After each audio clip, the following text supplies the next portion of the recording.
Baik, terima kasih pada rakan setugas. Bismillahirrahmanirrahim. Assalamualaikum warahmatullahi wabarakatuh. Selamat pagi dan salam sejahtera kepada penonton. Kita bersua untuk mengongsikan info semasa yang ada dimuatkan pada edisi pagi ini. Dan Alhamdulillah juga keadaan cuaca saat ini dalam keadaan yang baik. Namun apa yang kita harapkan agar apa jua aktiviti yang akan laksanakan pada pagi ini akan dapat dilaksanakan dengan sempurna juga. Dan jika tidak ada keperluan untuk berada di luar rumah, teranah saja di rumah. Dan kepada yang melakukan pekerjaan dari rumah, kami doakan agar apa jua pekerjaan yang dilaksanakan akan berjalan dengan lancar juga. Baik, saya kongsikan di sini terlebih dahulu mengenai dengan waktu operasi bagi pusat vaksinasi daerah Tutong. Di daerah Tutong, ianya bertempat di Dewan Seri Kenangan Pekan Tutong, dan ia akan beroperasi pada setiap hari Isnin hingga Khamis dan Sabtu dari jam 8.15 pagi hingga 11.30 pagi, dan di sebelah petang ianya bermula jam 1.45 petang sehingga 3.30 petang, dan ia ditutup setiap hari Jumaat dan pada hari kelepasan awam. Dan kepada auda mungkin yang ingin mengubah slot perjanjian COVID-19 mudah saja. Hanya perlu menekan ubah suai yang berada di sebelah tarikh dan juga waktu tempahan di sebelah itu ada perkataan ubah suai. Jadi hanya perlu menekan perkataan tersebut dan pilih slot lain yang tersedia.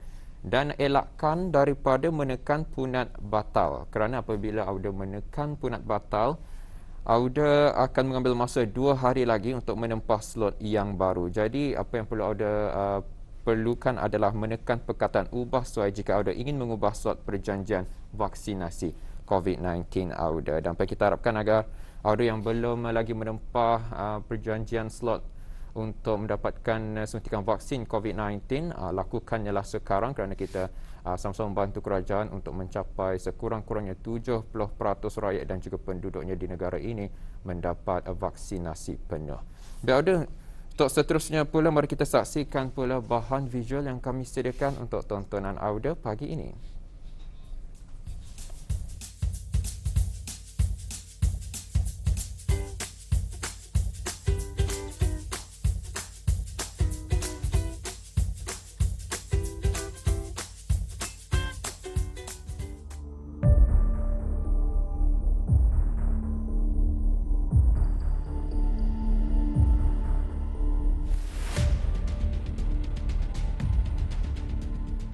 Gelombang pandemik COVID-19 merupakan ujian dan cabaran terbesar kepada dunia, dan ini juga tidak terkecuali tanah air kita sendiri. Sejak negara kita digemparkan sekali lagi dengan berita kes baharu tempatan pada 7 hari bulan Ogos lalu, dan dengan kesan yang memberi impak mendalam kepada beberapa aspek, Kementerian Kesihatan bertindak pantas dan berusaha mengawal penularan wabak ini dengan melaksanakan beberapa arahan yang perlu dipatuhi oleh rakyat dan penduduk di negara ini, iaitu salah satunya dengan melakukan penjarakan fizikal. Melalui penjarakan fizikal ini juga dapat membantu mengawal statistik penularan wabak COVID-19 yang kini sedang melanda di negara ini.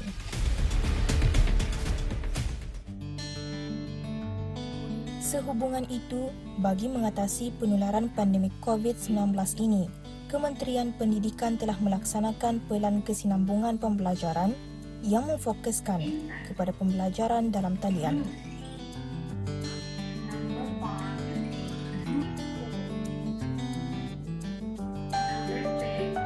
Sesi pengajaran dan pembelajaran tidak juga dilupakan, yang mana dari segi pendidikan, kaedah blended learning menjadi salah satu normal baharu dalam pendidikan negara, di mana pembelajaran secara bersemuka disatukan dengan pembelajaran dalam talian. Haji Osman menangkap apa?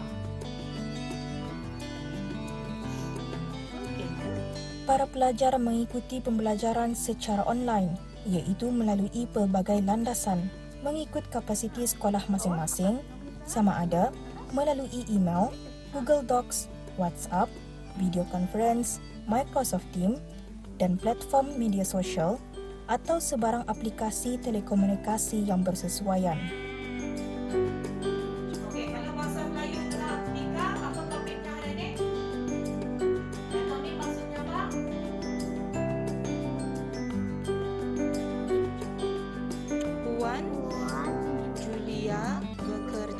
mana? Kaedah pengajaran dan pembelajaran secara dalam talian bermatlamat untuk menggalakkan para pelajar untuk lebih menjadi pelajar yang lebih berdikari serta lebih kompetitif dalam menimba ilmu dan kemahiran.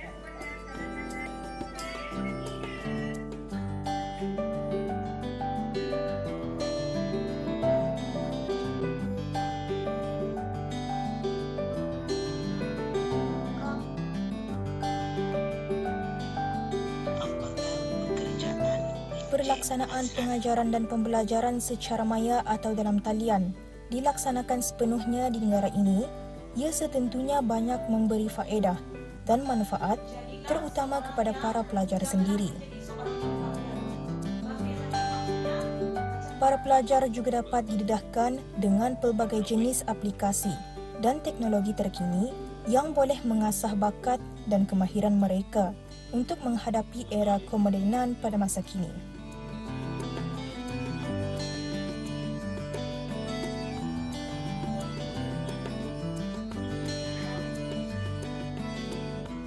Diharap juga dengan adanya pelbagai inisiatif yang diungkayahkan, terutama sekali bagi mengatasi penularan pandemik COVID-19 ini, orang ramai khususnya masyarakat negara Brunei Darussalam sama-sama berganding bahu untuk sentiasa mematuhi segala arahan yang dikeluarkan oleh pihak kerajaan serta mengamalkan tanggungjawab sosial masing-masing.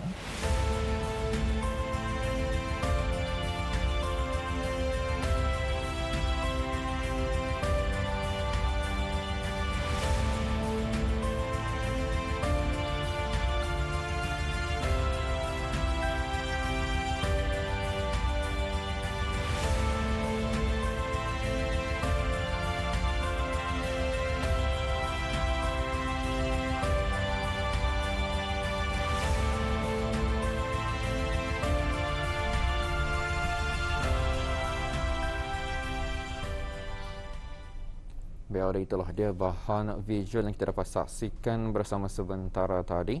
Memang pada ketika ini sistem pembelajaran dan juga pengajaran dilakukan secara dalam talian dan ini adalah bagi membendung penularan jangkitan COVID-19 dan mengelakkan daripada perkumpulan ramai jika ianya dilaksanakan di sekolah.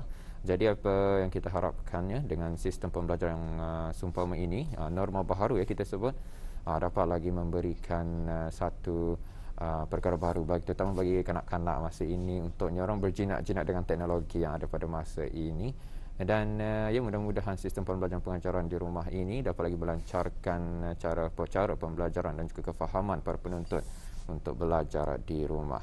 Baik, ada seterusnya pula ingin saya kongsikan lagi satu info semasa di sini yang mana program Pakai Emas Inisiatif yang dianjurkan bersama Jabatan Daerah Tutong dan juga Badan Kemajuan dan Kreatif Daerah Tutong, Suka dan juga Tutong Youth Movement, Impak Tutong Youth Movement diadakan pada di sini dinyatakan hanya waktu ianya beroperasi iaitu dari jam 9 pagi sehingga 2 petang, yang mana kepada auda yang ingin memberi sumbangan sungkup muka kepada orang yang memerlukannya, auda boleh melakukan perkara tersebut dengan menghantarkan sumbangan auda ke bangunan lama Pejabat Daerah Tutong Jalan Encik Awang, Pekan Tutong pada bila-bila masa, iaitu dari jam 9 pagi hingga 2 petang. Dan auda boleh juga menghubungi talian 883 6893 atau 737 2043 bagi mengetahui maklumat lanjut